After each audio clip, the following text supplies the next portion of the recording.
Hey, ladies and gentlemen, welcome back to game number 2 between Zenith and First Departure. If you weren't here for game number 1 or the entirety of game number 1, we don't blame you because that was a huge, long drawn out but extremely entertaining game, especially towards the latter half of it. Zenith now up 1 game in this best of 3 series. This is the G1 League phase number 2, and whoever loses this match, this best of 3 match, they are completely out. Zenith looking pretty good so far. First Departure has got to win 2 games in a row. This is a Beyond the Summit presentation. I am Luminous, and of course Godz is alongside. It's late, but we are very hyped up after that game 1 finish. Yeah, it's late, but that's not going to stop us casting these fantastic SEA Dota games. Last game, very uncharacteristic. It was low kills, much more farm heavy than we're used to with these Southeast Asian teams, and it's like you said, it felt more like we're watching LGD China versus Tong Fu, but when the last 20-30 minutes, it sure heated up, and we'll have to look to see how First Departure look to bounce back here in game number 2. I have a feeling they look to go to their old faithful anti-mage, but we'll have to wait and see if that's going to be what they want to go for. Yeah, and of course, a little bit of shout out to the match that's going to follow this up. Speaking of Tong Fu, we're going to have Tong Fu versus Neo-Lucian Thailand. And I do believe Godz will not be casting that one. That's going to be LD and myself. He's lifting at the gym right now, and I think he'll be back. But one thing to talk about right now, back to this game, is that Magnus is first picked up. And you talked about our Magnus player from last game. Very comfortable on that player, on that hero. And he definitely showed that he could farm it up. Maybe should be spending those gold a little bit more liberally, though. Well, Rubik immediately picked up, and we saw Ice last game still RP countless times, something which by the end just looked like a routine play for him, not even worth hyping up, but boy did he have a big impact on that last game's result. And Tinker as well, something Zenith like to run here and there, and it does give him a lot of strong split pushing power, and it's a hero which, once again, can make the game go 60+ minutes if we're not careful. Yeah, I mean, he definitely, if there's Cypher Vice available, right, he's going to basically multiply those Cypher Vice whenever he rearms it. So I don't imagine the game will go that long, especially when we don't have a very late game hero pickup just yet. But there's a possibility of doing so. Keeper of Light's being banned out here. We didn't see Zenith being banning out that particular hero last time. So we might see a little bit more aggressive trialing coming out from Zenith. You cannot aggressive trialing against a Keeper. And by banning out so early, and especially when they didn't ban it out game number 1, it could be a consideration. Yeah, definitely a possibility here. We'll have to see what they get with their third pick. Then we'll know more. First Departure now. They've got the Mag. Last game it was the Shadow Demon with the second pick. You've got to imagine they go once again for the Shadow Demon +1. It's just a matter of what's going to be that third pick. They want that strong support. Shadow Demon is pretty much the go-to support. Last game it was Mag, and Mag, Shadow Demon, Lina with their first 3. So they can get Shadow Demon, Lina here. But if they want to get... Basically, if they want to choose what carry hero they're getting right off the bat, they have to pick it now. Because last game round, it was bans onto 4 or 5 carry heroes in the second ban stage after First Departure didn't grab their carry in the first 3 picks. Actually, a quick question here to Zenith is, how do they usually play their Tinker? Is it going to be the standard kind of work towards your Cypher Vice after getting a Breach of Travel? Or do they go kind of Blink Dagger Dagon style? It's always, I'd say without a doubt, Blink Dagger. The question is, do you go Dagon or Cypher Vice after? And I think it depends a bit on how the game Godz, progresses. I'm gonna give you a quick call back because you're sounding very robotic. So here we go.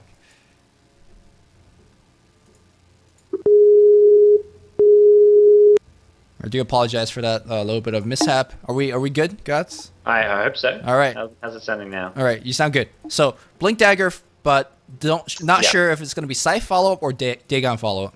Yeah, Zenith like their Dagon more than other teams, but if it's the game calls for it, they will go for the Scythe of Vice. And against, well, if they're playing heavy split push and not really team fighting, then they'll maybe go for the Dagon build. But otherwise, if they're looking to maybe prioritize more team fight, then they go for the Scythe of Vice. And against Mag Darks here, well, you don't really want a team fight, so maybe we look more towards that Dagon build. Yeah, I mean, last game we saw that First Departure has no problem playing 5-man Dota or 4-man Dota as the Morphling is on his own doing his thing. And I guess Dagon may not be too good against that playstyle either, because if you do see them, you really want the crowd control that a Scythe gives you, because you do actually Scythe up the Magnus or the Darkseer.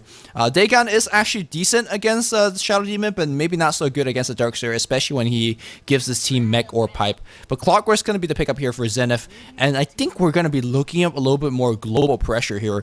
Tinker's a global hero, Clockwork is a great global hero, and maybe even a Wisp CK to follow up, but I think I'm just getting ahead of myself. The way that Zenith likes to play their Invoker is also very global, so we might see a return of Invoker as well. Yeah, I think Invoker could fit in once again if they want to. depending on how and where they want to lane the Tinker. But you can send the Tinker to the safe lane with the Invoker. Godz. You could send the Tinker safe lane, and then what? And then what, Godz? Are you back, Godz? No. No, Godz. Don't leave us. Well, we'll get him back.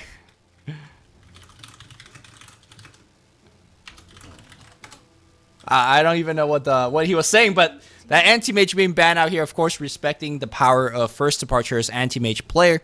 But for now, we're in the second draft of the ban here, being a lot of carries banned out here for Zenith. Luna is not available, Lifestealer is not available, and neither is Shadow Fiend. So obviously Zenith still needs that one of those carry, but still a lot of option available. I mean, if you could go late game carry with a Mirana, you could go late game carry with just about any other agility / strength hero. So we'll see what Zenith opts for. I still think it's going to be Invoker coming out from Zenith, but we'll see. We'll see. First departure shown that they don't mind going late game as well. Although, in my opinion, the late game decision has been a little bit shaky. So we'll see if that's going to be the case. If they want to offer late game, anti-mage is no longer in the pool, as well as a lot of the other late game heroes that they banned out. So let's see if they're going to go back and opt for a Morphling themselves. No, it's going to be a Gyrocopter, so something that we haven't seen too much of the Southeast Asian scene, but it's definitely trickling through from the popularity that we see from North America as well as European Dota. Of course, Gyrocopter, a very, very powerful trialing hero as well. And of course, there's also quite a bit of synergy between Shadow Demon and Gyrocopter. You drop a rocket on them, you disrupt, and by the time the disruption finishes, the rocket will hit. You walk up here with your rocket barrages and whatnot. And of course, Soul Catcher is going to be on top to do a ton of damage.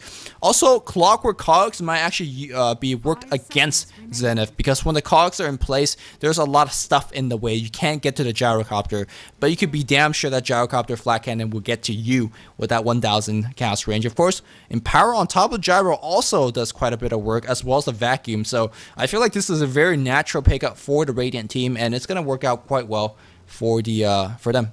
Zenith going to go back to them. If they do want to go into the Sunstrike Invoker build, it's going to be very good against the Gyrocopter, especially pre-BKB. But again, Zenith also, it feels like they don't really need a quote-unquote late game hero, because they're fine doing a 3 semi-carry. Tinker is a great late game hero because of how his items work when you refresh everything, especially when you have Blink Dagger Cypher, Blink Dagger Dagon. We kind of talked about that earlier. And, well, LD's back, and hopefully we'll get Godz back very, very soon. Sven is going to be the pickup here. And wow, I haven't seen that hero for a long time. And we're not even sure whether it's going to be a support or carry Sven. Support Sven is not really a thing. You could try at home. It could work sometimes, but most of the time it doesn't really work. But I mean, last time we had a Timbersaw, didn't really do anything throughout the game. So Sven might be pretty good, especially the Warcry giving plus 16 armor. That's going to be very, very helpful to the Gyrocopters. There's a Wisp. There's Nature's Prophet.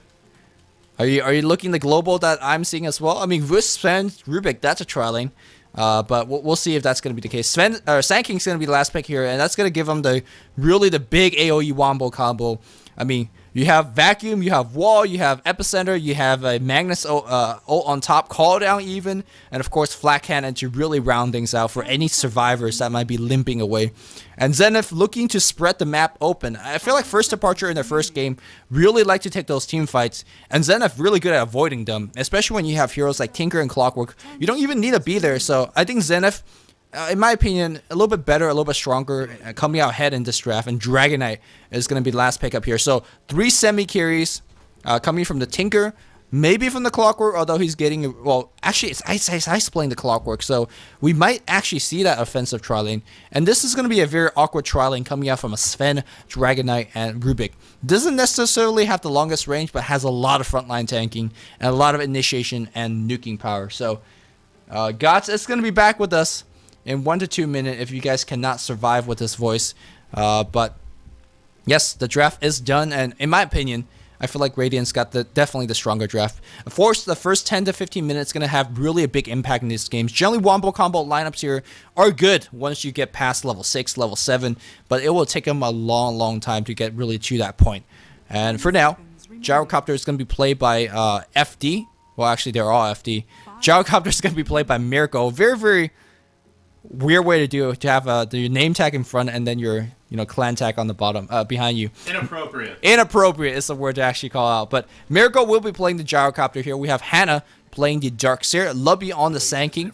We have, is that Pelosin? Pelosin playing on the Magnus, and Endlessly on the Shadow Demon. Me on the dire side, Ice is going to be going on the long lane on the Clockwork. We have Yamate playing the Dragon Knight, going mid here. Wow, okay, so definitely played the Trialing carry last game. This game going for a bot rush on a solo mid CK or DK. Ice is going to be playing the Rubik once again. Had a sensational game last time. Hopefully he will mirror that performance this game as well. XY will be playing that Tinker. And last but not least, we have Freedom on that Sven. So Tri-Lane Tinker is something that we haven't seen too often. It's definitely been done in the past. It's so very difficult to dive this Tinker because of Margin Machine. And they're going to be playing against an offensive Tri-Lane, I think, although Darkseer is already getting position, so it might not be offensive Tri-Lane. Maybe these two are just dropping a ward up top. We saw a ward drop in this position last game. It could be a very similar spot, because if your Tri-Lane is going to be on the bot, you really can't protect your solo mid, as the enemy Tri-Lane is going to be making a big gank tap down the middle. So dropping this ward will actually, see that path coming in from this particular angle. So that's going to be nice.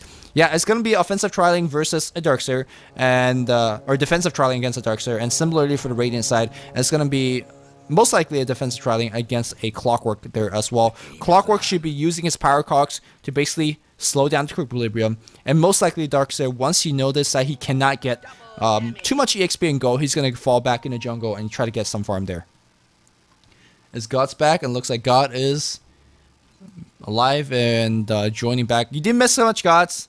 The draft concluded. The heroes is what you see on the map. And who do you like to draft so far? Well, first departure, very standard. But once again, Zenith pulled some big surprises here. We're going to see a DK pick as well as a Sven pick. So two unusual picks, a support Sven and a solo mid DK. I think all in all, first departure of the much more standard draft. It'll be interesting to see how Gyrocopter fits in. But I think Zenith, they definitely have some potential firepower. I love the DK pick. It's one of my favorite heroes to watch. Yeah, I felt like the Sven pickup was remaking AP for the Chinese casters. I was so tempting to pause for them. I was trying to have an in-game impact, but yeah, actually the Sven pickup was a response to the Gyrocopter. Flat Cannon is definitely a very respectable physical damaging spell, and Sven's one of the few supports that could actually matter quite a bit by giving your entire team plus 16 armor, which is insane if you think about it. Looks like somebody thought they had the in-game advantage already, which Magnus does actually have 4 CS, so he's doing quite alright. So they're not going to do that remake, so screw them, Chinese casters. Yeah, I think the one lane which isn't going as well as first part would like is bottom. The 1v1 matchup between the Gyro and the Clockwork. The lane got pushed out really far, and Clockwork getting some decent-ish XP and farm under the tower. Gyrocopter not really doing a whole lot as far as keeping this lane equilibrium. Ooh, there's a burrow. Oh, the Stormhammer actually hit 2 hit brew, but a nice blocking coming out from Hannah, trying to get that kill, and one more hit was all they needed, but the Marching Machine really discouraging from that gank, and because that gank didn't work out, you talked about the creep equilibrium being pushed in, a lot of EXP being gained by this Clockwork, and again, Sand King, what is he going to do at level 1? Well, nothing, because he's not really going to get that gank off, especially against a tanky hero like Dragon Knight on the mid lane. So I feel like the Radiant doesn't really have a good fallback plan, and they have already gave up a lot of advantages early on. Yeah, this offensive trial, and sure, they almost got the first blood and things are looking okay from the start, but it's going to get really hard and start for farm when you're looking at Sand King, who's yet to pick up a single point in experience. And like you said, where does he go from here? Does he go bottom lane and start using some pulls here? They've actually been blocked off, so he'd have to de-ward, which he can do. He's got a Sentry to do so, but there's really very little openings around this map. Yeah, and my question is, with the 2 solo mid heroes trading for him, we know where Magnus is going to go. He's going to go for the Arcane Blink, very standard build, but what is Yamate going to go? Is he going to go for that Pinoy build? He's already doing the bottle crawling part, which is, very standard in this today's metagame, but is he going to go for that Shadow Blade? Shadow Blade, and especially maxing your Dragon Tail very early on, and basically use them as a farmer all over the map, and if he finds, support heroes by themselves, he can go for them basically free pickoff, because you do a ton of damage breaking out that invisibility with a Shadow Blade, and of course that Dragon Tail is a very long duration stun as well. Yeah, top lane is first departure Pokemon. Not funny. I think Shadow Blade is a great item to get on DK. The damage you get, the attack speed you get is great on its own, and then you combine that with the initiation you get. You pop your ulti, your Shadow Blade in, and it's so easy to get a free setup and a kill. It's a really nice way to play this. And actually, mid lane, Yamate almost going to do enough damage to get a kill here on Magnus. It's actually Mag who's going to turn things around. Skewer Shockwave. First blood. DK goes down, and this same story as last game. Pelosin getting first blood at mid lane. He's so good at those, you know, snipe pickoffs. You don't expect him to actually go for the kill, but he definitely can with a Shockwave, a ton of damage output. Skewer definitely do a decent amount of damage, 140 at level 2. Not something that DK expected, and he's going to pay for it. Pelosin getting first blood 2 games in a row. I mean, you said he was very comfortable in this hero, and he definitely showcased it there. Yeah, his ability to deal with these 1v1 matchups and win them is really impressive here. As we are going to see the rotation now. Shadow Demon Sanking, they're heading bottom. But they're going to be disappointed once they quickly realize, A, they can't pull, and B, they're going to get spotted by Observer Wards. There's no chance of really getting a successful gank here on the Clockwork if Ice plays this right. Yeah, I really feel like the Radiant team gave away way too much. He's going to go for the pull, and I think he even mistimed it. So let's see if Lubby's going to get the successful stack off. And, well, he did. So good job for him doing that. Invis gets picked up. That is picked up under the guise of a Observer Ward. So I don't think they will really get off any successful ganks on top of that. Dragon Knight bottling up with Cluckles, a Brave. Awesome courier. And Needs to be careful. Ice is he's playing so far up this bottom lane. Wow.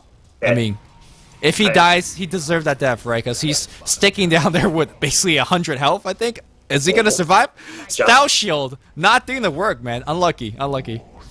Shadow Demon down to 60 HP as well. Holy crap. He should just suicide to the neutrals, but no, he's gonna get salved up.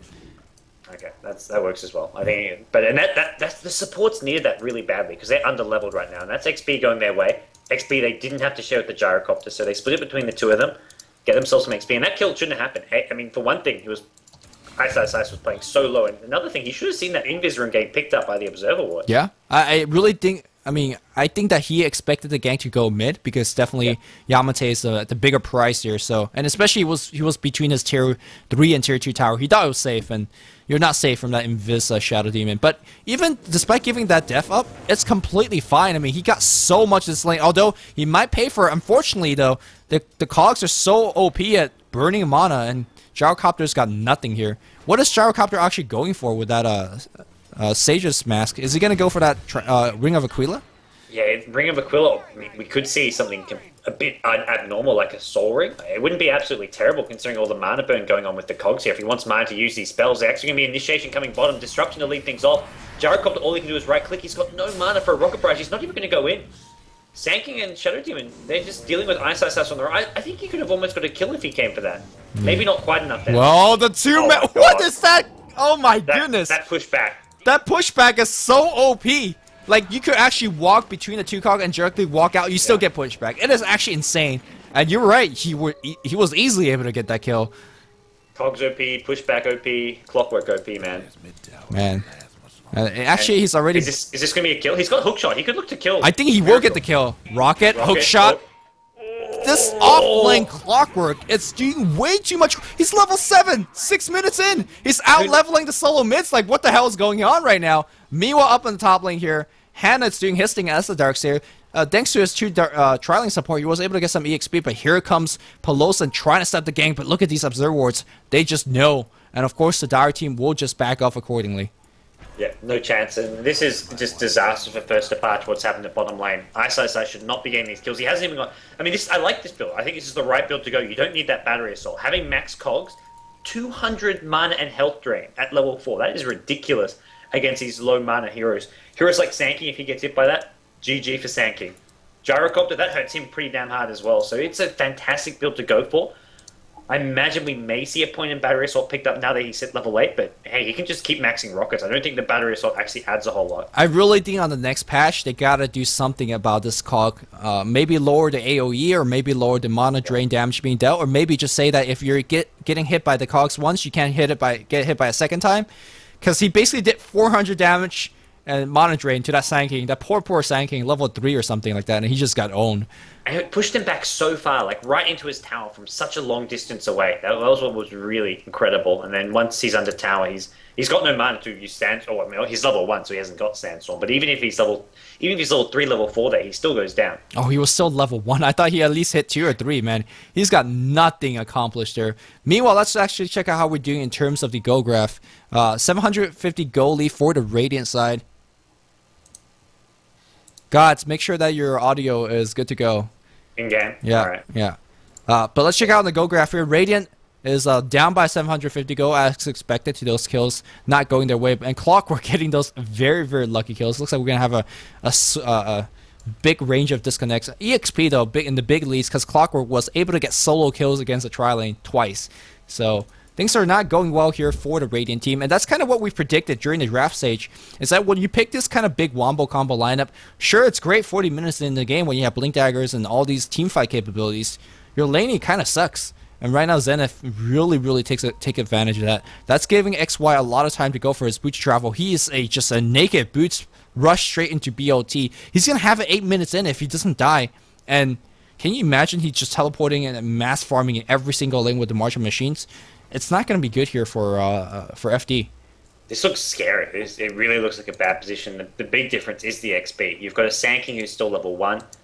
You've got, well, the Dire Sight Clockwork with a ton of experience in that offlane. Darksy's doing not bad at top lane. He's level 4, getting close to that level 5 mark, but considering how great a game Clockwork's had right now, hitting level 8, up to 850 gold, we'll see the Arcane Boots, I imagine, picked up by Ice in just a couple hundred. This is really dire straits for the Armageddon first departure side. Magnus is going to have to make some big plays right now. And he's definitely shown that he's capable to make those big plays. But unfortunately, like we reminded you that he was walking here detected by Observer. He thinks he's safe. He thinks he's going to set up a big RP, but you can see the rotation already coming in. X-Freedom already here waiting alongside Yamate coming in with Dragonite. He's got those Dragon 4, unfortunately, is not available. So that stun is not really impressive. He's got a haste, though. He's got a haste, so that stun becomes something very impressive. Yeah, and the Dragon Tail is what you want to set things up, but this is most likely at least a dead Darkseid. Maybe Mag. I guess Mag is going to wait and try to go for a counter RP, but I don't see them winning. This is essentially a 2v4 at top lane. There's no way that this works out well for first departure, and there's not really any heroes. The two supports are in no position to provide backup. Sanky, I mean, he's got a TP, but at this point, Sanky's like, oh my god, I got this mid lane all to myself. Let's try and get level 2. Yeah, well, he's gonna definitely hit level 2, maybe even level 3 because he's so low EXP. But since we do have that long break, let's quickly talk about what you missed so far. You missed an intense game number 1. You could catch that VOD on Beyond the Summit on Twitch TV. And of course, this is a best of 3 series with Zenith up 1 game. And also, what's coming up next, although that's going to be in a couple hours, I imagine, is going to be Tongfu versus Neolution Thailand. So Chinese versus Southern East Asian. I think a lot of us will be favoring Tongfu as they're definitely the more known team. But Godz, what can you tell us about Neolution Thailand? Well, they're a strong team. They were doing really well in Dota 1 towards the end of sort of the Dota 1 era in Southeast Asia. They were causing a lot of upsets and even going toe-to-toe with Myth Trust. So they're definitely a strong upcoming team. But Tongfu is, well, one tough egg to crack. So I think they're going to really struggle a bit there up against Tongfu. But you never know. Neolution International put up a great fight yesterday against LGD International. So it'd be great to see the other Neolution team, the Thai team, do well as here tonight. Yeah, these Chinese teams are definitely not invincible as, I mean, they're looking pretty weak as well as, I mean, how many of us actually seen Tongfu play and play in the top level? We know they're training against the other Chinese teams, but we really don't know what exactly is going on. So that should be a very exciting series to watch out for. LD and myself will be casting that one, I believe, and that's going to be coming up in just a bit. But for now, we're back into this particular game, and what we're waiting for our Sanking player to connect back. I think Lubby just threw his hands in the air and said, you know what, forget this game. Just send me the fountain. You could get your free gold. It's like that CM that takes Aura 1 and just leaves. Probably do more. Does buy courier. Yeah, he bought his courier. He probably upgraded too. Yeah. But unfortunately, I'm gonna have to reconnect as well. It looks like I think I'm still having some Dota TV audio issues, but a quick restart should try and fix that. Well, you will have all the time in the world. Hopefully that our viewers are doing well. I think let's do the shout out where you're from game. I think a lot of the people watching is from Singapore and Thailand, as well as from Malaysia as well. And of course, them Australians, because they're always awake whenever we're awake. They're also just a lot more vocal. I remember when we had the chain stack playing and like all the Australians are going right into it when it's just one Australian player. Everyone's like, yeah, go Australia. But that one Australian player played good games. Yeah. He was doing quite well, so. Alright, I'm having connecting to Dota 2 issue. That's not good. Don't do this to me, Valve. I'm pretty sure Sanking is having that exact same issue, so. That's actually a good point.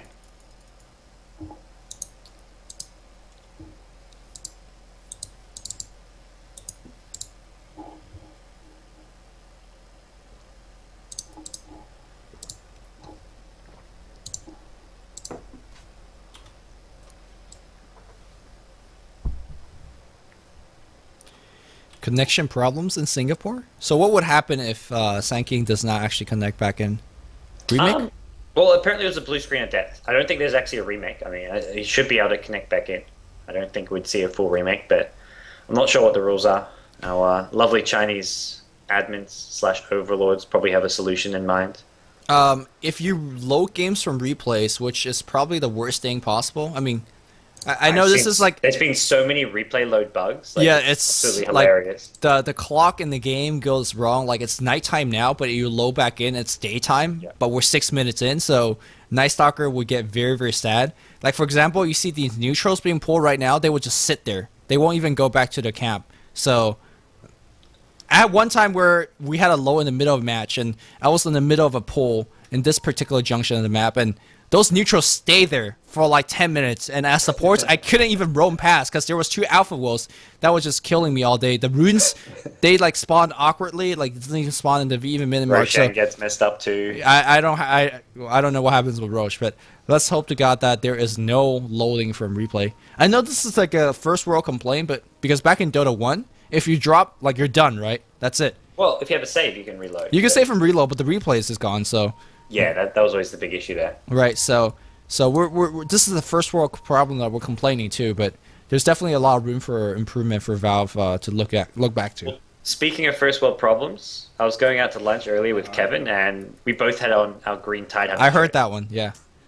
It was, like, I came downstairs, I looked at him, he looked at me, he's like, you've got to change. And I'm like, yep, I've got to change. I went back upstairs. So why was it decided that you got to change and not him? Well, he was wearing his first apparently, and I wasn't going to put up a fight. I did not want to be seen in public wearing the same shirt as Kevin. It would definitely look kind of weird. I mean, the story went down is that you got told, but you didn't even put up a fight. So I wasn't putting up a fight. It was a mutual consent that I was going to. I was happy with it. I wasn't going to put up a fight. Yeah, you should have been like, no, I put up the shirt first, you know? No, it's alright. That sounds like a cat fight, too. I mean, like, I thought, like, it's a very polite conversation. No, I thought if it's, like, 2 guys that wears the same shirt, it's like, oh, nice shirt. Good shirt you're wearing there. But that sounded like 2 girls wearing the same shirt or the same dress in a party, and suddenly shit gets real, so... That's what it sounded like to me on Twitter. Wow. I don't know. I beg to differ. That's not how shit went down, okay? Man, I still got my balls intact. Real shit gets down on BTS every day, including T-shirt needs to be changed. All right, looks like we do have a reconnect. Hopefully, the viewers at home are still with us. Hopefully, you made a sandwich in between. Nope, we're gonna wait for more WC and disconnect. Yes. Well, hopefully it's all good. Who's that? Sanking once again. That sucks. I imagine sometimes when you initially reconnect, you have some like bugs and whatnot where you have to reconnect once more, but he's probably... Oh, he crashed again. Never mind. That's unfortunate.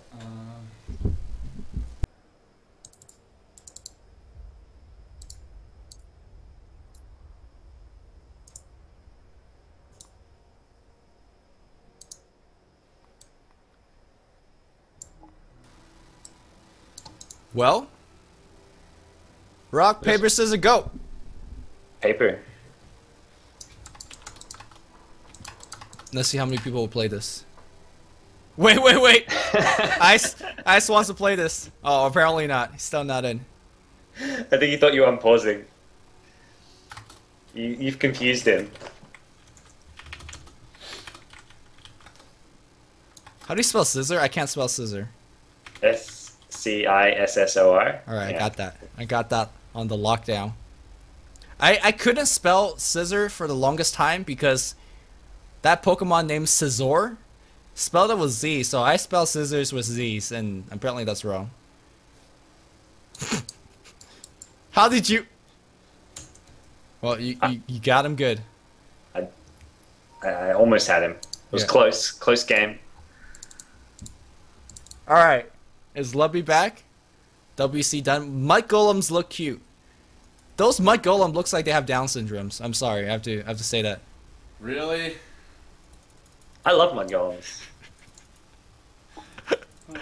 They look pretty dumb. And Mud Golems are my favorite neutral group. I don't get all the hate on them. Alright, that's the team fight that we're waiting for. The RP is gonna get juked out. Well, There's a fire breath. There's a... Oh, no, he didn't actually... Oh, he did stun the right one. I thought he was going to go on the dark side, but the shockwave's going to get one kill at the very least. Trying to bottle through, but Yamate with a haste rune, it's going to clean through. So very nicely done here by Yamate. Getting 2 kills of worth of EXP. Now we'll haste it back to the mid lane. Not missing a single beat. Meanwhile, Sanking hits level 3. So he's like, yeah. Finally getting the big bucks here back in the mid lane. Just be careful. DK's back and immediate flame breath onto Sanking. There goes half your HP. Lubby. Lubby says, MP. MP gonna hit that level 3. I'm gonna farm it back up with this stacked neutral cap. Well, Arcane Boots on DK. He's actually going to get caught out at mid lane. Here comes Mag. There's no RP. I think he should be okay. Level 1 Burrow Strike. Is there actually enough damage? Skewer back. There's another TP. It's Darkseid. This is the end of Yamate. Body block coming up here. Yamate. Oh no, the cogs, the OP cogs are coming back in the bottle from Yamate. And you can see that, oh, Magnus is so confused. He's technical dance here. Oh no, the Clockwork also misses hook. Uh-oh, here comes the Stormhammer. That would not miss. Fable, they're going to get that kill. And push back here. Look at the damage output, my god. Rocket? It's stuck. No Rocket cooling down. He's going to fire one off, I imagine. You know, I think Mag had the right idea of dealing with cogs. You just sit inside the cogs and wait for them to expire. Because if you try to walk out of them, you get hit for like 400 damage or something. It's just ridiculous. You just have to sit there and wait. Yeah, you actually do. It's actually pretty much insane. Meanwhile, Yamate shows off a Dragon Tail to a creep, which is a very hipster thing to do. Meanwhile, on the bot lane here, Ice. Here we go. Uh-oh. He's trying so hard to dodge those cogs, and he did. Man, Cogs, best spell in the game. Well, Ice is out of HP, out of mana. He may get pushed out. He's actually picked up a Belter Giant's Ring, so we're not going to be seeing the fast Arcane Boots from him. And, well, Tinker, he's decided he'd like to show up to some of these fights. Bottle Boots of Travel, probably see the Soaring next, and XY, well, some very, very fast Boots of Travel up on his Tinker. Got to make sure that your Dota TV is back on again. I think every time you do reconnect, you have to fix that one. Tinker, yeah, like you said, Boots of Travel back up, and obviously he's still a couple items away from starting to go for those big items. He wants his Soul Rings. Maybe we do see some Tinker even go for no Talisman just for that little bit extra mana. But with the Soul Ring, he should be mostly fine, and he will get it very quickly because of Boots of Travel. So Tinker is back on that farm train, and it's going to be so very difficult to really push lanes as well here if that's what the Radiant team has in mind.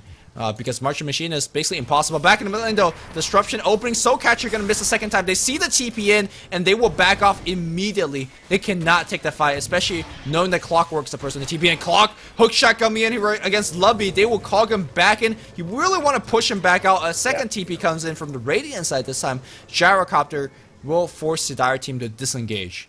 Looked like he was going for the push with the cog there. Unfortunately, he just trapped Sanking, and Sanking easily gets out of that one. So Zenith, couple TP rotations, but it's also Miracle on that Gyrocopter TPing in as well. So both teams wasting a bit of time, and I think all said and done, that works out pretty well for Zenith. They have freedom, getting some farm and XP at top lane. Tinker, well, he's always just TPing all over the map and finding farm and XP. So I think Zenith's still with a slight edge as far as this game goes. I think they actually have a pretty big edge. Again, for this kind of big team fight lineup, you look for those level 6s, very, very much so. And for Darkstar, you look for level 8 and 9 included. I mean, the Blink Dagger timing is not exactly too fast here for the Magnus in the mid lane as well. So, going for all things considered, I think Zenith in a very, very decent lead. At this point, Clockwork is single-handedly the best team fight hero in the game, and I don't think that should be the case. Yeah, I think it really should be a lot closer, but right now, well, Zenith, we'll see how they go from here. They've got Tinker's Soaring up now. He's also going to hit level 9 soon, but we haven't seen any Ancient stacking. No Ancient stacking yet for the Tinker. I guess they haven't really had a hero in position to do it with the trailing up top. I guess Ice at bottom could have been doing some stacking, but he's been having too much fun spamming those cogs, and, well, he's on the move again, and he's looking to try to find an opening at top lane. Clockwork teleporting back to the mid lane, perhaps set up a little bit of a gank. There's no Dragon Tail, or let's see, range form Dragon Tail up, but he does have an expiring double damage, still waiting in the wings. I think, of course, the Magnus is going to be a very, very good kill, considering that you know he's working towards this Blink Dagger. But on the same token here, Shadow Demon on the back line. In fact, it's going to be a counter initiation. The hookshot will be coming in, looking for it. He will find him, and suddenly Endlessly will be dropping down for sure. Meanwhile, though, they did get the Sanking kill. It's just get caught by the byproduct of all those AoE. Suddenly, 3 people dead in the mid lane, and that can't be good for those 2 supports, especially. I mean, FD on game number 1, they played the entire game with very, very low level and low farm support. Game 2, it's going to be the exact same case. Exact same case, except the overall picture's a lot uglier when you haven't got a farm mag, you haven't got a farm Morphling, and the opposing team has a hero, Tinker, even DK, especially if you go the Shadow Blade build on DK, you've got heroes who can just find those supports and punish them so easily. Clockwork, another great hero for picking off those supports, as we've seen time and time again so far. That Sand King is just having a really rough time. Only the 2 deaths on him, but he hasn't been involved in a single kill yet for first departure. Meanwhile, everybody's doing quite well on the Dire. They have the global pretty much up here on Tinker. At this point, he really wants to max his rocket to really start having a big presence. He's actually going back to laser, which it does do a lot more damage against a single target, but overall damage output is higher if you do max rocket. So a little bit curious in terms of why he does max a laser over the rocket. Yeah, this is a first I've seen XY do this build, but he's going to go into the jungle and probably just look to keep on power leveling so he can get those points in the rocket, but we're not seeing it just yet, so an unusual new build coming out of him, but for first departure, I don't think it matters what build is going. Either way, these supports are going to be squishy food. They're doing some... at this point, it's let's stack creeps for Gyrocopter. This is the old NTH strat. Just stack neutrals all day long and hope that Gyrocopter carries you. And Gyrocopter, I mean, he's not really that far ahead. I imagine he's going to be going for the Shadow Blade.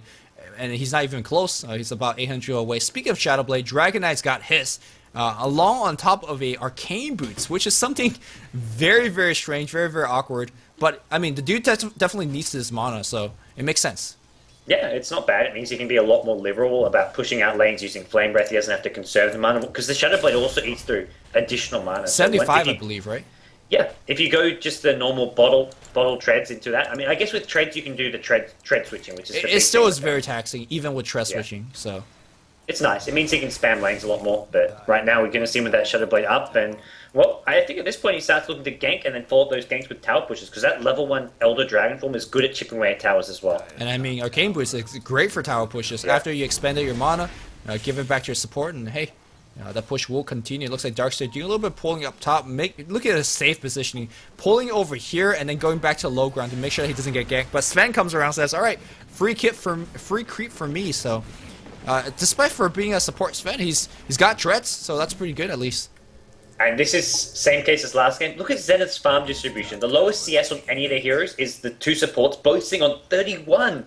At 40 minutes in, your 2 supports having 31 creep kills is absolutely massive. Well, the Shadow Blade doing some work right now, setting up a gank here against...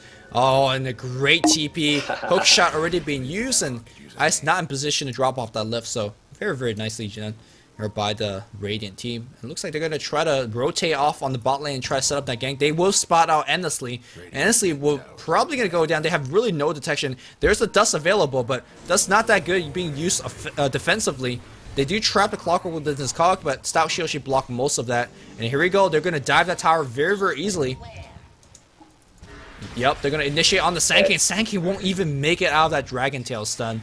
Look at how effective that Zenith is ganking. And to be honest, I feel like the ganking from Dire has been very awkward. They tried multiple times on the mid lane against Yamate. It just not have really worked out. And they really need that... Uh-oh. Endlessly is also dead. Look at how easy these ganks are again. Yeah. They really need that Blink Magnus. Yeah, Blink not up on Mag yet. Gyrocopter does the smart thing, which is just get the hell out of that bottom lane, and this is going to be a tier 1 tower being picked up by Zenith. They've just got so much long-range damage. The Tinker now with some extra levels in those rockets, getting them up to level 2, and well, there's no real trades happening for first departure. They try to get a few heroes at mid, it's actually Gyrocopter. Caught by the Clockwork. He gets the cogs damage to try and push back Miracle, but doesn't quite place it right, and as a result, Miracle may escape this one. Yeah, he will, which, again, is a big, big thing, especially you haven't even got your first big item. It's going to be a Black King bar, which he will finish in, 600-700 gold, but when the BKB picks up, what does a Gyro even do for your team fight? He has a call down, which he will definitely have a very easy time landing because all the setup spells, but his physical damage right now is not impressive at all. Empower is not maxed at this point in the game either, so you really can depend on your Magnus. He's basically just flat cannoning with magical immunity, but they could almost even ignore Gyrocopter at this point in the game, which is almost something that you would never hear a caster say. Yeah, it's absolutely... I mean, he's level 11 even, but with so much survivability on this Dire side, they're looking pretty fine. Tinker now with a Blink Dagger as well. And the thing with Zenith is they don't actually have to fight you in a head-on engagement. You're not going to really get opportunities to use that flat cannon damage on multiple targets, because Zenith will just be chipping at you from afar. And when they do engage on you with a hook shot from Clockwork or something, it's going to be so on their own terms. They're not going to give you a chance for a counter initiation. You're going to already be dead before you can do anything to respond. Yeah, I mean, Zenith is going to throw everything they can on that Magnus. Tier 1 tower is going to get denied on the top lane. So it's just all of this gold not being earned by the Radiant side. Dire leading by 5k gold. Here's a level 2 dragon form. That's a big part of that quote-unquote Pino DK build. Really basically farm all over the map. The Shadow Blade keeps you safe.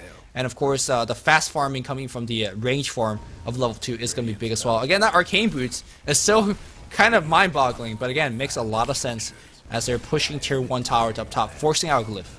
Oh, look at Ice's position. He finds the Shadow Demon here on the side. Another push with the cogs. I guess damage and mana loss, but I think he would have been better off maybe just going for a trapping. Here comes the call on the BKB Gyrocopter. He may actually find himself some kills here. Freedom on the front lines gets brought down, and it is going to be 1 kill. They lose the Shadow Demon, but he was going down anyways. Ice taking up the tower. It looks like he's dead. Cog's not going to be enough here. It does a bit of damage and harass, but it's 3 down on the Zenith side.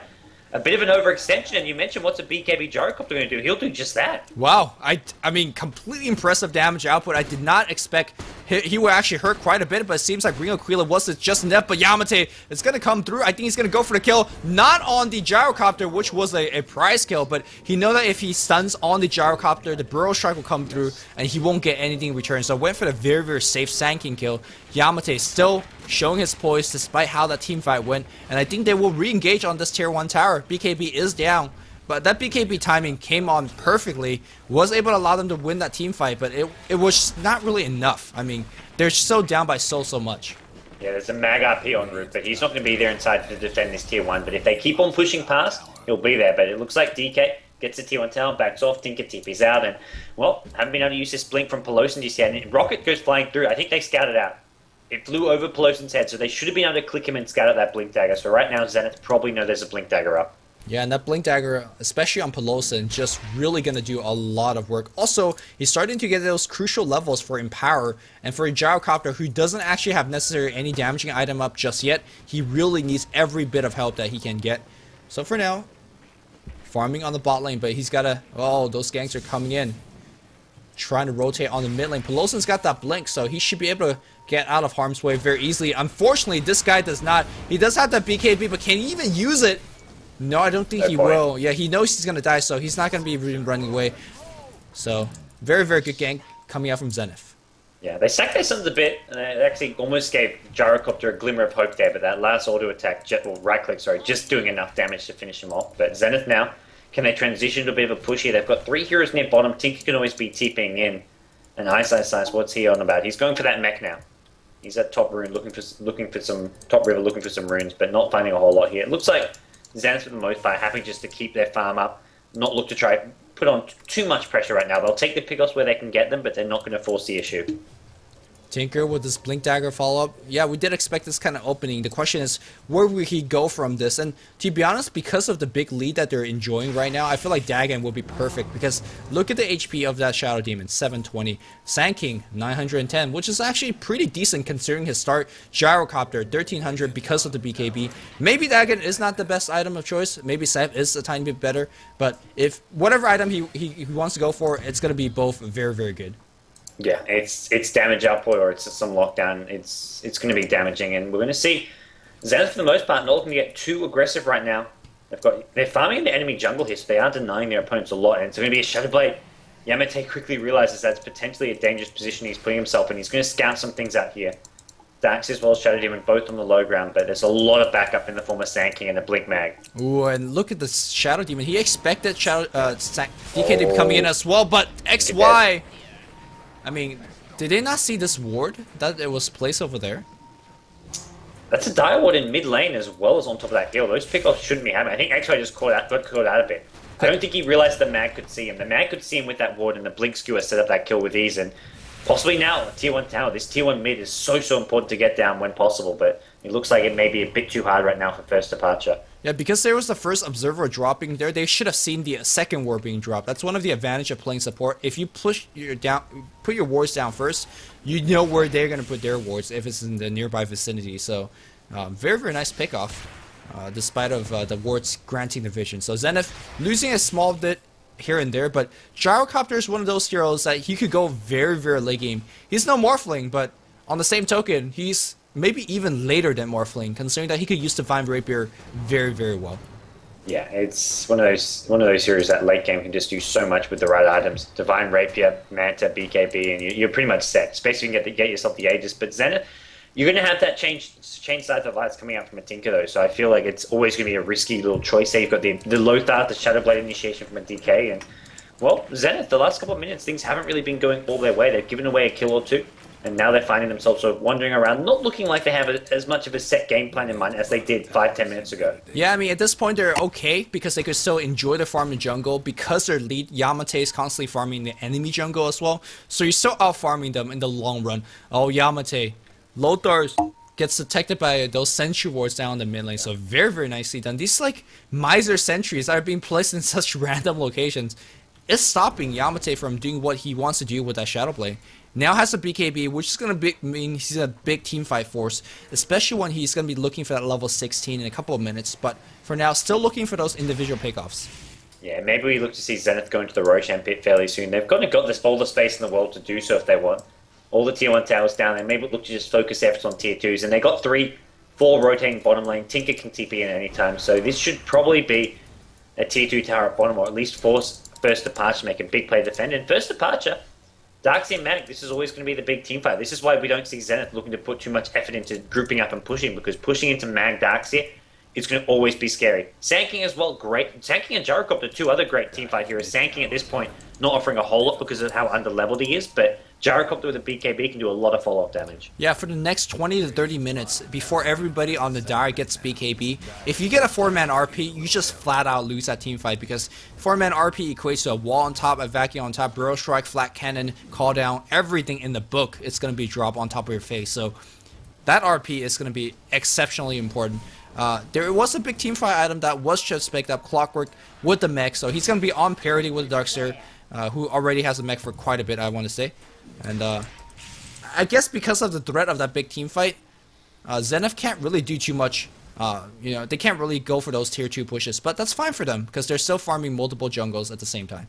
A pretty big item picked up by Shadow Demon. He gets a gem for his team. So they've got the counter to the Shadow Blade from DK. They're also going to be able to maintain some map control here because Zenith, with a ton of aggressive wards all over the Radiant neutrals, the de-warding these, once it's safe, is going to be a key thing here for First Departure. So I like this pickup, but he needs to be careful because he can't use it just yet. It's going to be helpful in the team fight against the Shadow Blade, but he needs to make sure he doesn't lose it. And he is a prime target to be focused. Very, very squishy. Looks like God's Strength is going to be used just to swing down this tower. The Radiant team could defend this. They could glyph and just, take a team fight right there, but looks like they just not a fight that they want to take, at least not right there. They want Gyrocopter to get some farm, and basically they threw away a tier 2 tower to buy a little bit of time. Yeah, I think it's an alright decision. It's definitely, it's always the riskier choice. If they go for that team fight and things don't go according to plan, the RP only hits 2 or 3 and then there's a turnaround from a Tinker. Fighting into level 4 Martin machines at this point is so difficult. You have to burst down that Tinker fast, so I think it's a slightly safer option. And right now, the safer option is going to be the way to play it if you're as far behind as First Departure are. Yeah, there is an Invis up here on Magnus, and they saw the DK teleporting in. I mean, we saw him from game number 1. He has no problem using these solo RP for kills. And with the Gyrocopter right next to him, he probably could have got the kill, but definitely respecting those TPs coming from the tier 2 tower. They want Clockwork mid, but is Clockwork a hero that you really want to kill? And even if you get that kill on Clockwork, what does it even mean? Especially with him getting the mech already finished. Yeah, and we've seen how much trouble they've had trying to kill this Clockwork with the cogs just being a general nuisance here. I think they're not going to try their luck. And, well, it's a smoke up from Zenith. They've got 3 heroes smoked, rotating towards the enemy neutrals, maybe just into the Roshan pit. Yeah, I think the Roshan pit's going to be fine. They really will lack the damage output, but look at the Reaver already up on DK. Well, my mic is absolutely fine in Dota TV. For those of you guys having problems, you just have to reselect the commentators. Okay. That's what people in chat are saying. Lots of people it's working for. So, standard BTS things, when you blame them, they blame you back. It's Dota 2, man. It's Dota 2. It's a feature. It's not a bug. Zenith is gonna get this snipe up here, working on the Roshan, and DK. Well, actually, does DK even need to pick that one up? I think you might give it to Tinker. No, DK very, very happily sells bottle to pick that one up, and look at his frontline tank. 2000 HP, Shadow Blade movement speed, as well as magical immunity, and an Aegis on top. And of course, there's a very awkward arcane boost. I've never seen this kind of item combination on a particular hero. And Yamate, well, he's on top of this one. It just looks so out of place in DK's item. It's just like, what are these blue boots on a DK? Like, are those intrits? Yeah. No, they're not. They're not interests. Like, it's kind of like when I first, like, even arcane boots on the Mirana that we saw the other day with Mushi was slightly less out of place, but DK, it just seems completely. But like, it makes sense, right? He chews through mana a lot, very, Yeah. very quickly, so it's fine. Yep. It seems to be working well so far for Yamate and Zenith in general. They've got the tier 2 bottom, they get Roshan, and they can start looking to pressure this tier 2 at mid. And with Yamate going this tanky, he's got Aegis, and he's also going to have, well, the Reaver up and probably building towards a harder Trash. He can just sit in the front lines, chipping away at towers, and for first departure, going in on a tanky hero like DK is just not really an option. I think one thing that the Zenith team is waiting for now is level 16 Dragon Knight because he's a different hero. But no, looks like Miracle decided that the Radiant team would have backed off. Are we going to see a hookshot coming in? A lot of damage being chipped away on Gyrocopter, who does have that BKB finish. I think he should also, the next thing he do is before he picks up a big item, starts ditching this Tranquil Boots. You cannot suddenly lose a lot of movement speed in a team fight, especially when you need to chase with things like Rocket Barrage and Flat Cannon. So look towards him in terms of switching treads. But for now, DK should be looking for level 16. But seems like they're fine slow sieging right now, even before level 16. Yeah, with or without, I think they're pretty confident here. They've got the Aegis now in Yamate. He's just in the front lines, chipping away. Tinker layering layer after layer of marching machines, making it so hard for First Departure to fight into this. And it's going to take a really big... I mean, Mag's the only real initiator. You haven't got the potential... Darkseid can maybe run on in, but it's just so risky to do something like that. Do you think this is one of those games for a Darkseer to get a very, very early Blink Dagger to become that secondary initiator? Because your team is so reliant on that vacuum or RP combo that having a vacuum into a Blink Burrow Strike could be pretty good as well. I think Blink Dagger is essential in Darkseid. He's going to go finish off the pipe first, it looks like, gets his headdress, but I would have almost suggested Blink Dagger before this pipe because there's so much relying on the mag, and all Zenith have to do is position themselves around the fact there's a mag ulti, which they're doing. DK's always in the front lines, maybe Tinker nearby with the March spam, but Tinker's only there for a second, spams March and blinks out, so there's never an opening to hit more than 1 or 2 heroes with a mag RP. Ooh, looks like Invis DK runs in and will dispel the smoke. Here comes the 16 Dragon Knight, but they all blink out. The hook shot, well, here's an assist here. They're going to focus on Hannah, but Hannah so very tank. Gyrocopter is their target. Can you get close enough for that mech? No mech just yet. Dude, 850 range on the mech. You gotta save your carry. No, he gets forced that back out, and he just dies to the Clockwork. There's a skewer going the other side, but the Clockwork cogs should cool down in just a couple of seconds. A huge kind of disadvantage. Oh, he does nice blink back out. Sand King is going to rescue the rest of the team by getting a Burrow Strike, but the damage has been done. Hannah's dead, as well as the Clockwork being dead after using his BKB.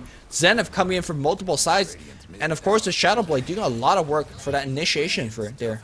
Yeah, big initiation and also providing some needed DPS for Yamate, especially when you're trying to bring down a Gyrocopter who's in that BKB form. They get the T2 tower after the fight. They're swinging top to go for that last outer remaining tower. And defending this is just not really an option. Even with the RP online, Gyrocopter's still on the sidelines for another 20 seconds, as is Darkseer. There's just no way that First Departure can take a team fight at this point, it seems. I mean, Zenith showing off the fact that they're the team with the pennants. Right here, 187 viewers watching them. And they're definitely looking very, very poised to take this particular game. They're out-farming the enemy team by quite a bit, 10,000 gold to be exact. And the heart is finished on Dragon Knight. How do you actually kill this Dragon Knight right now? You could drop the entire combo on him, and he doesn't really care. You could shrug it off. Yeah, there's no DPS in the world that's going to kill him. Unless you isolate him and you've got 4 or 5 heroes there, you're not killing him. But he's got Aegis. He's always going to have that backup when he's pushing, and he just goes front lines, tanks it up, chips away, and I think Zenith can even start looking to siege high ground here. They've got the Scythe Vice on Tinker now. Also got an extra Staff of Wizardry. So imagine we'll see the Dagger Nat from XY. He's got the Scythe Vice, and now he starts working on the Dagger. Just having that burst damage is the way to basically just completely cripple and, well, destroy First Departure here as we're already so far behind.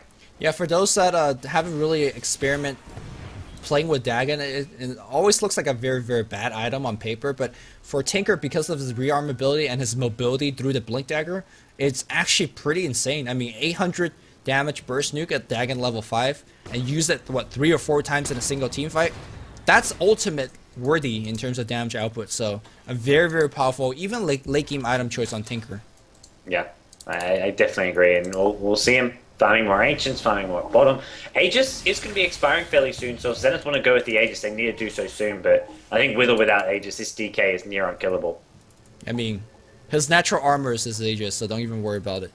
he can just charge in and tank it out with this 2700 HP. There's a Dragon Form, and teamfight will be breaking up very soon. Let's see if we're going to have at least one great teamfight. Again, RP is what they need, but the thing is, skewer backwards. Here comes the 3 or 4 man focus. Purge on top. Look at Magnus just dropping. There's a call down being down on top, and here we go. DK will man fight against the gyrocopter. Both carries BKB up, but one is running away. Yamate now will turn back on the tower, but he looks like he's going to run him back. Somehow, it seems like they were able to defend against that.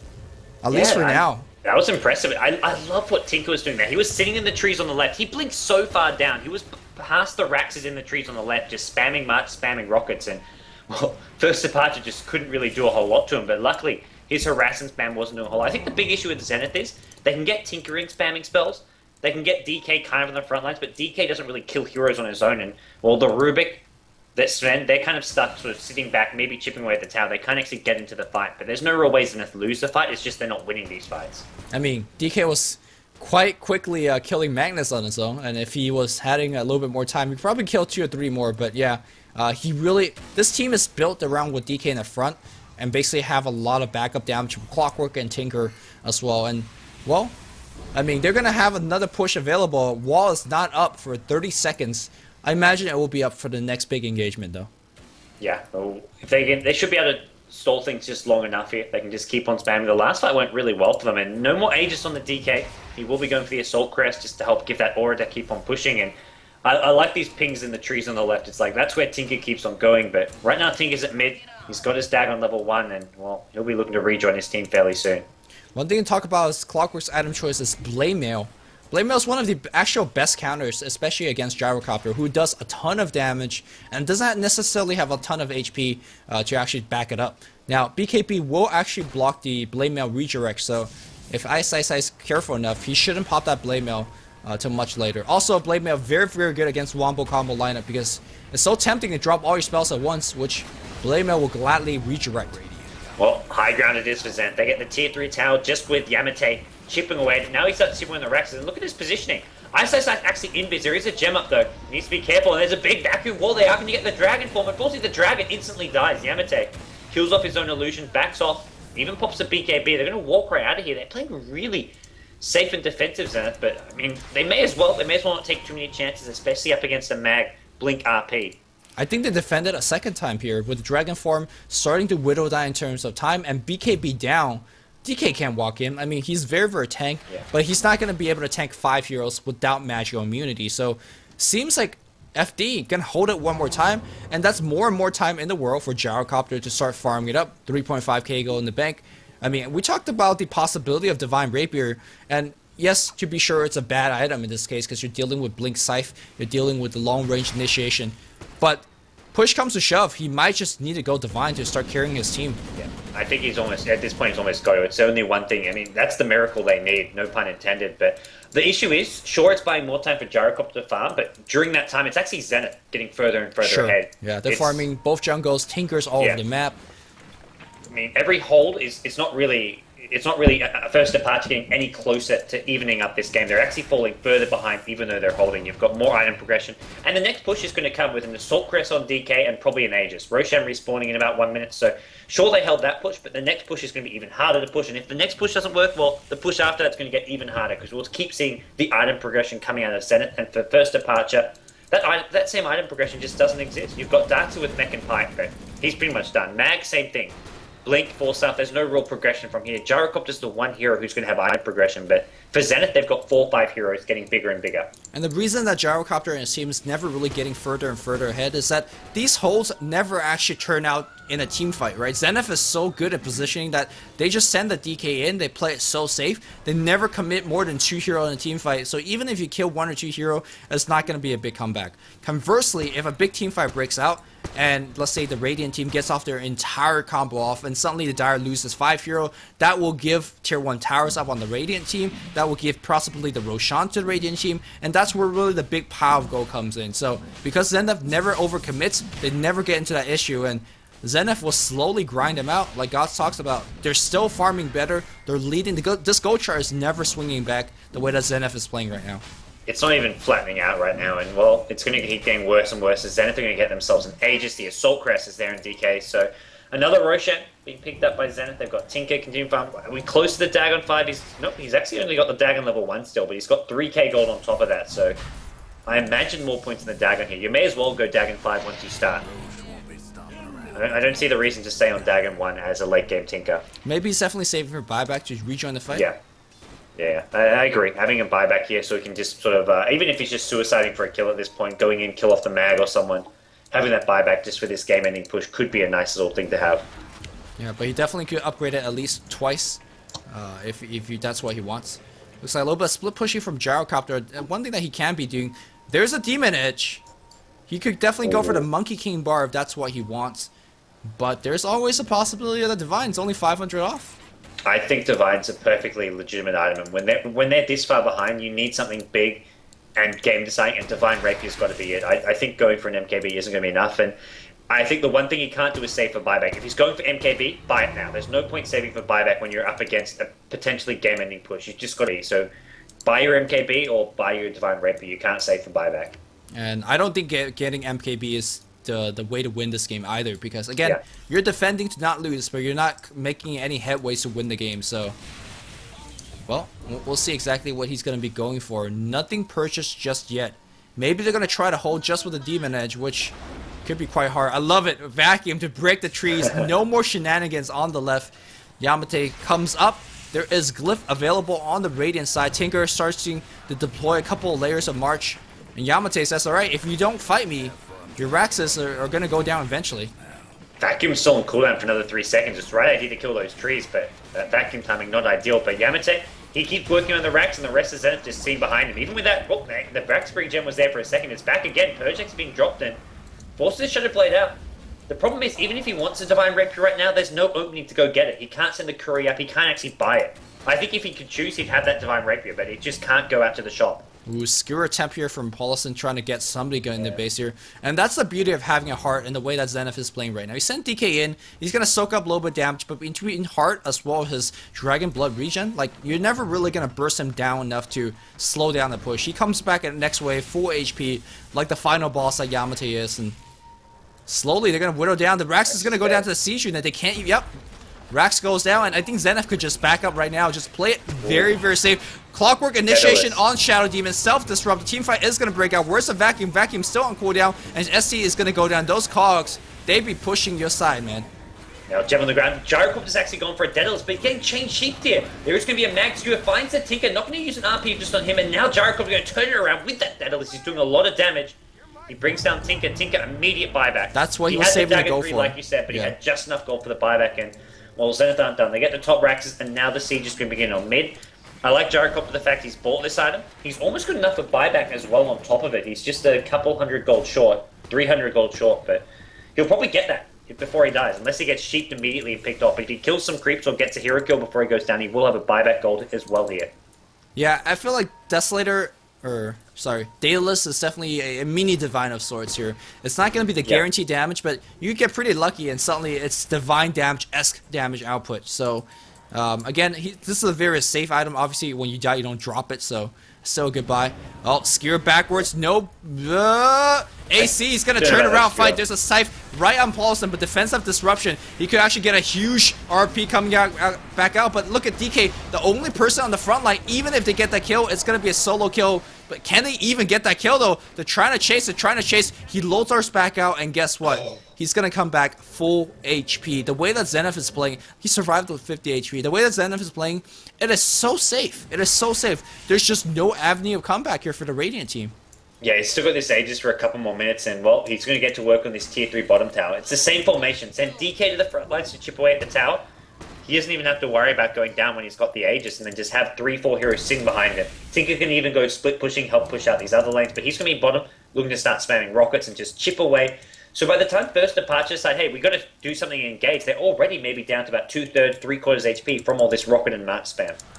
Of course, Ice is... Oh, Blink Skewer. I think these Blink Skewers are very key. Looks like they want to focus on the Magnus. Magnus gets 4-stat back. Wall. Calldown gets route on the front of the base. They are going to get 1 kill. And looks like right now Gyrocopter's going to work. DK, will he survive a second time? Looks like he will. But look at the crit damage here on Ice. He's on the run. He's got the Blink. He should be fine. DK, he's waiting. But the rocket will hit. They have True Sight. They will... Oh, what? That DK, maybe. What a tactical pause. Yeah, I almost said something very, very, very inappropriate. But yeah, what a unopportune time for a pause. Something which should not be going down, but... Well, one thing's going to be going down. We're using Puppy's tactical... Eyesight Sights will say it for me. Is that what you want to say, the tactical pause? I didn't want to discredit a professional player who...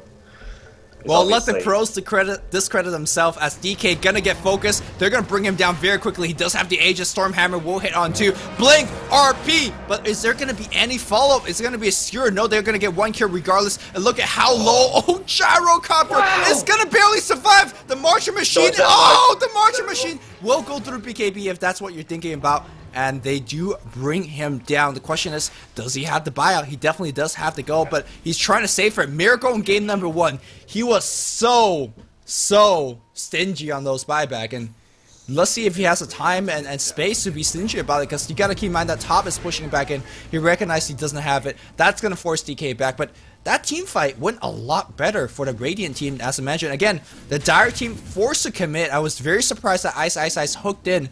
And that was the cue for the Radiant to drop to go, and they were very, very happy to drop their AoE spells on 3 or 4 heroes at the same time. Yeah, first departure, hanging on by the skin of their teeth, and for the first time in this game, we see the gold graph, the XP graph, start to dip upwards, start to sort of lean in the way of. It's 20,000 though. It's 20,000. Yeah, it's absolutely massive, but it's the first good sign for first departure that they can actually win a fight. They force out buybacks, they kill off Tinker twice, and it's on the back of the Gyrocopter with a lot of fun. The problem is going to be his BKB getting shorter and shorter, and if Zenith want, they can wait for the next Roshan, get the Aegis as well as Cheese, and then it gets even harder. I think BKB charge matters for Gyrocopter a lot less as a carry hero than for other carry heroes, because I feel like his Flat Cannon, the damage is decided so quickly anyways. You only have 6 shots, so I think that's enough. 5 seconds definitely enough time for magical immunity to dish out your 6 shots, especially if you're going for things like Divine, which he is not. He's going for lifesteal, which is a fair choice. He's dealing enough damage to really justify that lifesteal. And of course, last team fight, he was basically in the front line for long enough. He really just needed lifesteal to outlast that Dragon Knight. And I think Yamate might be getting a stage where he perhaps is getting out carried. Yeah, Yamate is pure carry, not a whole lot of actual pure DPS. And if Miracle can get... I don't think he even needs the full Satanic. If he really wants, he can go back for the Divine Rapier now if he wants to go completely bonkers. But it's definitely a possibility. Just not finish the full Satanic. You just need the raw Lifesteal from the Helm of the Dominator. Also a good item for the plus armor, for the plus damage. And, well, Zenith, they've got to start making sure that they play this as smoothly as possible, because there's definitely potential for a turnaround. Also, couple key item pickups here. X-Freedom picking up a Gold Scepter. And I do really think the Force Staff on Ice should be a Gold Scepter as well. Gyrocopter's damage output is insane because the range is so big, you can't really even kite around that carry hero. One of the reasons why he's basically one of the highest picked heroes on the Dire team, or excuse me, on the European scene. But looks like Zenith is going to try this one more time. They won't have the Roshan, and to be honest, I think they maybe should just wait for that extra 2.5 minutes for that Aegis and come back later. I agree. This is very high risk for them. It definitely, they've got such a big item lead that it could work out fine for them, and then we'll be like, oh, well, Zenith is so far ahead, of course this push will work, but there's potential for things to go horribly wrong. If Mag gets a big blink RP, or if he just blink skewers. He's been looking for those blink skewers time and time again, and I think it's the right way to play. Look for that single target pick-off, and if you get it, well, the fight goes really well for you. So Zenith pushing right now is going to be a very risky play. Gyrocopter going up back top, constantly saving with those buyback, because I think those buyback alone will be able to defend. Unfortunately, though, the buyback is still on cooldown from the previous engagement for at least 2 more minutes. So he actually might as well spend some gold, and I think Demon Edge is the perfect item to really slot himself with right now. Yeah, well, we'll see DK going for the MKB. Unless, yeah, MKB picked up now, completed. How are they getting this uphill vision? Have they got it? They've actually got... The Dire team have one further back, but they haven't got one. I guess Rocket Spam? Oh yeah, Rocket Spam. There you go. Rocket Spam into more Rocket Spam. Very, very annoying to deal with. You can see that Sand King as well as the Magnus smoked up. He's going to look for some... Oh, Skewer Force Staff! But he gets psyched up and they can't... Oh my god! He just got burst down. That's the power of Dagon for you. There's a buyback of Magnus, so they will have to disengage. But Dagon a second time. That was costly. That was, even if Zenith don't get Raxus here, that was well worth it. They got 2 big pickoffs on Mag and Darkseer. These 2 heroes both have to be alive to defend, and with those buybacks, I think Zenith can back off. Or maybe they just look to take this fight, because they've got buybacks of themselves, and Mag and Darkseer have got to land some big ultis now. Oh, looks like Gyrocopter's in front. Flat Cannon down for about 15 seconds or so. And oh, Blink! Oh no, that's not a 5-man RP. They only get 1 back, but that's a blame out. Dagon on top of Gyro. He's forced to go back. Epicenter gets dropped, but BKB blocks most of it. And in between this regen time, I think they are going to take that Rex. There is a glyph that's going to buy a little bit of time, but that Dagon, I think the Dagon's really what's carrying Zenith right now. The damage output and the repetitive damage output is absolutely insane. It's what's doing. At this point, Yamete, his main offer in these fights is his stun. He stunned the Darkseer, and he was the reason they killed the Darkseer twice that fight. Darkseer got off a really bad wall vacuum, and it wasn't from Yamete's damage, it was just a stun. The DPS is coming from the Tinker Dagon 5 refresh, and well, they get a second set of Raxes, and they're going to play this smoothly and just safe. They're going to go for Roshan. At least they're pinging Roshan. They don't want to go mid just yet. And when this is a G1 Champions League spot on the line, advancing to the next round, if you lose this, you're knocked out. Well, not for Zenith. It is a best of 3 game 2. They've got to lose 2 games in a row. But for Zenith, if they secure this win, they advance to the next round. And it's a big, big deal for them. So they want to go for Roshan, play this as safe as possible. Yep. And, I mean, they've been playing very, very safe so far. They had a tiny slip-up, I want to say, which gave the Radiant team the ray of hope. But right now, there is just no time for Gyrocopter. I almost say you just somehow find that last bit of gold and go for the Divine, but there's just no time given right now. Of course, the Creep Wave that's getting farmed, giving them gold, yeah, it doesn't give any gold, so maybe do you just say, let's sell the Helm and just go big or go home? Because the rate that things are going, they're going home. Yeah, I think he needs... I think you need to keep the Helm if you're Gyrocopter. I think you sell the TP Scroll and get the Divine Rapier. Well, he's short on gold. TP Scroll don't sell for like $1 billion. Yeah, Helm won't be enough either. There's your... Oh, he goes Reaver. Okay. Satanic. It's... Well, I don't know. He's not going big. He's not going big. He's not going big enough. I think this is a Divine Rapier situation. Even if you... The thing is... Sure, you're a lot harder to kill in these fights, but Zenith can just whittle away at your base. They can just chip at your bases, chip at your tier 4 towers, chip at your mid tier 3, chip at your axes, and just win the game like that. The only way you can prevent them doing that chip damage is having that big Divine Rapier. He goes Satanic, though. He's got no buyback, so he is at least manning up and not saving for buyback, which is, at this point, essential, but I feel Satanic was not the... well, I mean, I say that Divine Rapier would turn this game around, but I feel Satanic is just kind of throwing in the towel almost. I mean, Satanic is going to make your Divine Rapier better later. It's just that I'm not sure how much time they will actually have to work with, and it depends on Zenith. If Zenith plays it ultra safe and do that slow chip damage, I mean, Gyrocopter is going to farm basically every single wave that's going to be going to base with Flat Cannon, so I mean, feasibly he could actually get enough time to get there. Yeah, I agree, and we'll see if we can get another item up on him. But for now, Zenith, they're ready to siege again. Vlad's up on the Sven. This is your, I mean, utility Sven. Yeah. Vlad strums, he's got the auras, and your armor spam that war cry. And actually, that's actually slowing down a lot of Gyrocopter's killing power. The reason that he's not able to kill quite a bit, and I kind of talked about it during the draft days, plus 16 armor, and of course with the Vlads on top, plus 21 armor in a huge AoE. It's really limiting what he can do, and that's why you need that just pure damage from a Divine Rapier. But once again, high ground, it's DK. He's got the tier 3, and now he goes into the Raxes. They've just got to go. Darkseid's just going to go get a wall of Replica Illusion of the DK. Even if you only catch the DK, you're going to do something. But there's a Clockwork Hookshot. They found Shadow Demon right off the bat. Darkseid get caught out as well. He's not even going to get up his wall of Replica. The Mag RP comes too late. Tinker's here with some Dagon 5 action. And they just melt. First departure. One by one, they all fall down. Lubby with a heroic attempt for an Epicenter, but it's not going to be enough. Too safe on FD. Should have been a Divine a long time ago. Didn't go for it. Not necessarily to say that if they'd gone Divine, they would have won, but it's the best chance, in my opinion, to win the game. I mean, you get the Divine. It doesn't change the fact you're behind by 15k gold, but it's that all-in option that at least gives you a chance. You're at least taking the gamble and putting yourselves in there with a fighting chance. It could go horribly wrong and you instantly lose the Divine Rapier and lose the game right away, but it gives you were losing the game regardless. Yeah, and going for the Daedalus into Satanic, it just stalled the game out, but it didn't really change the inevitable. Zenith were always going to win with that item build. It was just a matter of time. They managed to stall the game to 50 minutes, whereas if you get that Divine Rapier, maybe the game ends in 35 because you lose it, but at least you sort of went for that big all-in option, but they don't go for it. First departure, unfortunately, they get 2-0 defeated here in the G1 League qualifiers, and Zenith, they're going to go advance to the next round where they await the winner of our next match, which is Tongfu versus Neolution Thailand. And that's going to come up in about 90 minutes of time. And again, just to conclude, a message I want to quote from Eternal of Envy. It doesn't matter how you lose. If you lose by 100 kills or if you lose by 2,000 gold, it doesn't matter. If you lose, you lose. So sometimes you got to just go big and, you know, eke out those 5% wins. But for now, FD will be dropped out of the G1 League qualifiers. Zenith will move on, and they will be playing the winner of Tongfu versus Neolution Thai. Yeah, and that's going to be coming up in just a bit. So, hope you guys enjoyed this best of 3 series. We'll be back in just a bit. This is a Beyond the Summit broadcast. I am Luminous, and joining me alongside was God. Hope you guys enjoyed it, and we will be back in a bit.